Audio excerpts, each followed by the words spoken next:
Good afternoon. I know. Well, we have a full day, and I just wanted to make sure everybody was aware of that. First of all, I want to remind everybody that the Secretary is currently out in California. He will be introducing former British Prime Minister Lady Margaret Thatcher tonight at a ceremony and a dinner in Beverly Hills, which is sponsored by the Ronald Reagan Presidential Foundation.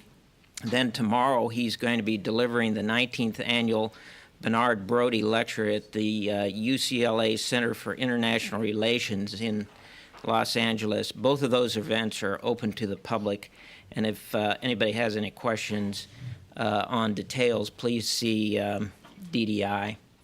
The backgrounder, which was scheduled this afternoon at 3 o'clock for the Secretary's trip to Japan, Korea, and Hong Kong, is being delayed 1 hour. It will now occur at 4 o'clock.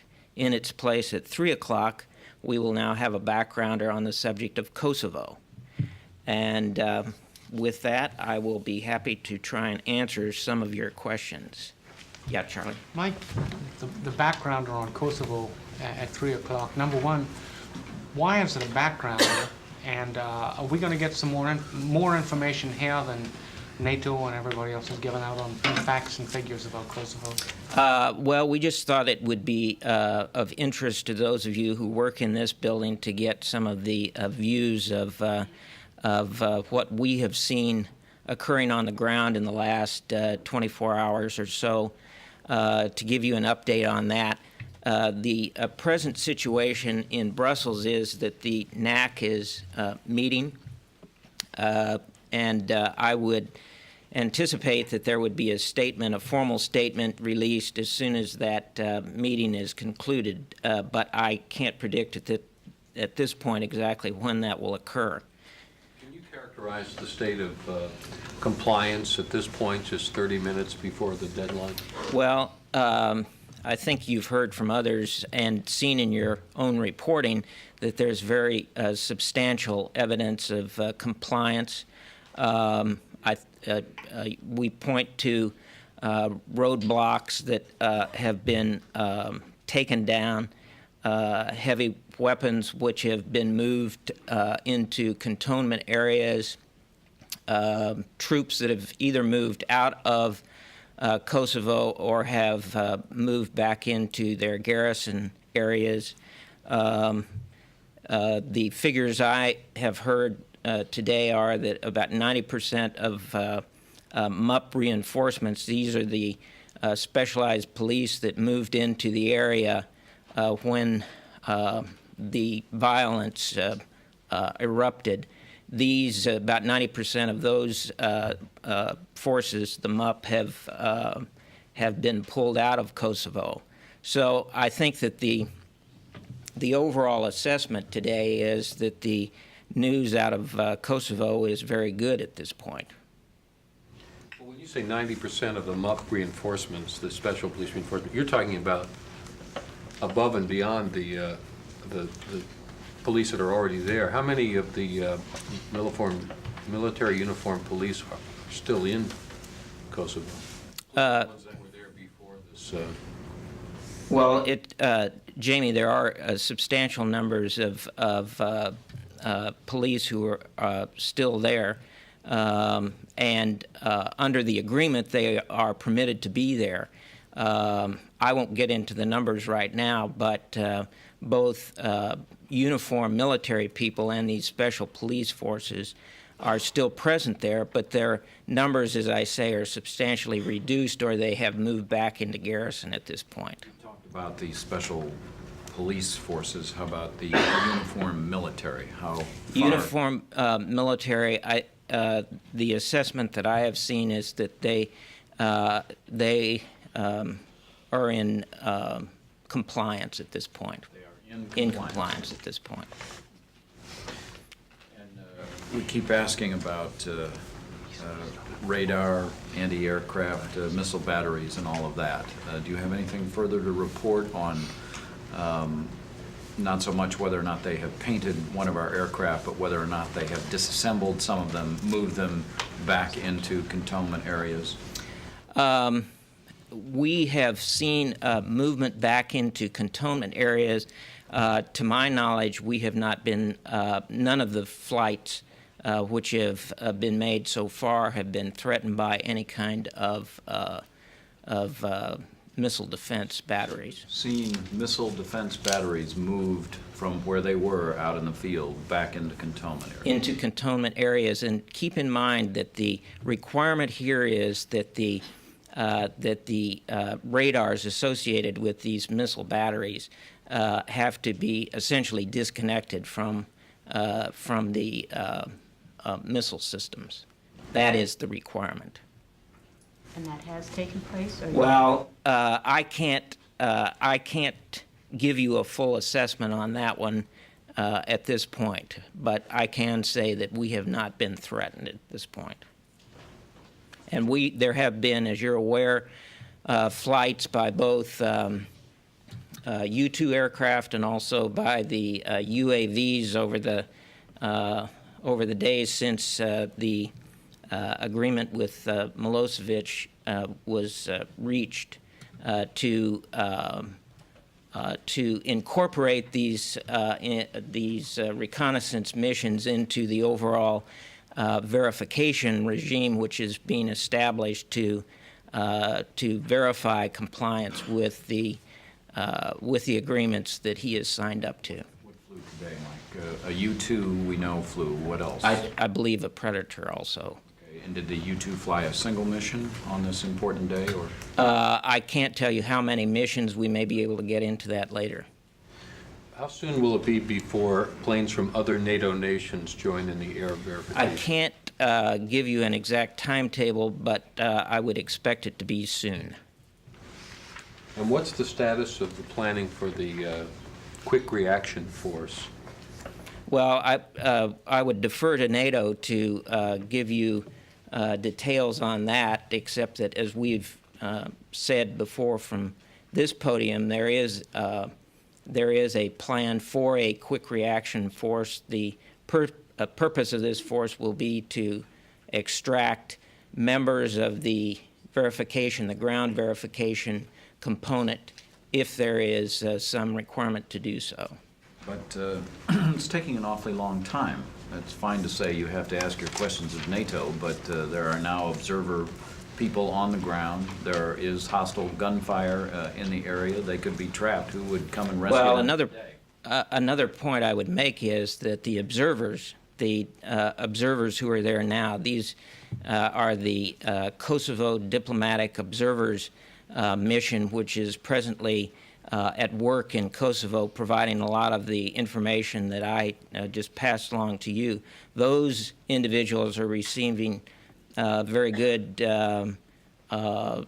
support and certainly are not being frustrated by any of the activities of the Serb military forces that are in the area. Well, there are, in fact, some OSCE observers on the ground already, apparently, but that's technical. Well, I think you're right. I think the game plan for the verification mission is one which grows out of these Kosovo observers and will ultimately grow to numbers in the vicinity of 2,000.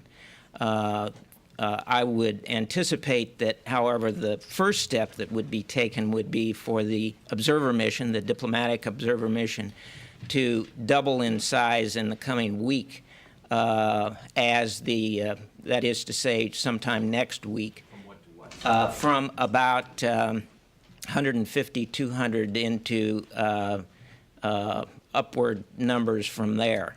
And then ultimately, as I say, you will see the verification mission, the ground verification mission number in the 2,000 range. Well, that still doesn't address the issue of what happens if there is trouble. Who would come to their rescue today? There is no quick reaction force in existence.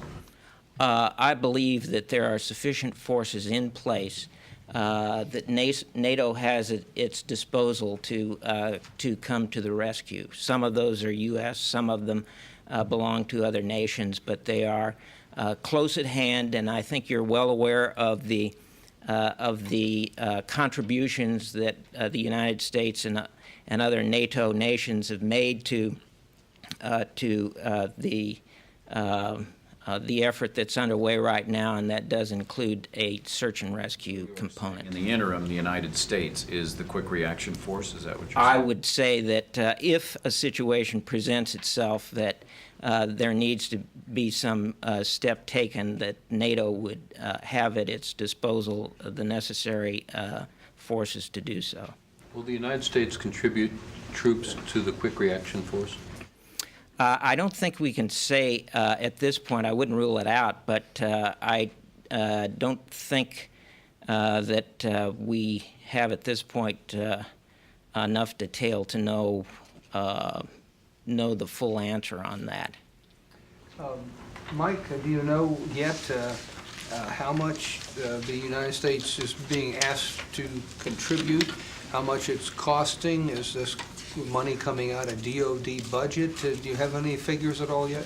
Well, certainly our contributions thus far to the very sizable air component that's been put together are going to be paid for by the United States. But I can't at this point put any kind of a price tag on it. But there are going to be ground forces that the United States will spend dollars to support as well. No, so- I'm not saying that. First of all, No ground what personnel? I'm saying is that, and I think we need to all understand what we have here. First of all, the people on the ground in Kosovo right now are members of this diplomatic observers mission. Now, while some number of those are U.S. military people, they are there because they know things military. They are not there in any kind of combat or security role. They are there because their mission is to observe military-type things, and they have the capability to know what they're seeing. They are working hand in hand with diplomatic types, both from the United States and from other European countries in carrying out this mission. That mission is going to grow. That mission is going to grow, but maintain the same kind of complexion. That is to say, it will be individuals who are there to verify, not to provide security. Right. There is this other component, this over-the-horizon component that the previous question concerned, which will not be in Kosovo, will only be in Kosovo if there is some sort of incident that requires the extraction of these unarmed verifiers who are making sure that compliance is being carried out. But my question is it true, Mike, that the verifiers that are American will be paid by U.S. tax dollars, and that whoever over the horizon, the rescuers, let's say, over the horizon, will also be paid by U.S. tax dollars? Generally speaking, forces that participate in a NATO operation are paid for by their parent country. Yes, that is a true statement. What about the verifiers? Who pays for them? They are also paid for by their host, by the parent country. Yeah. Another subject?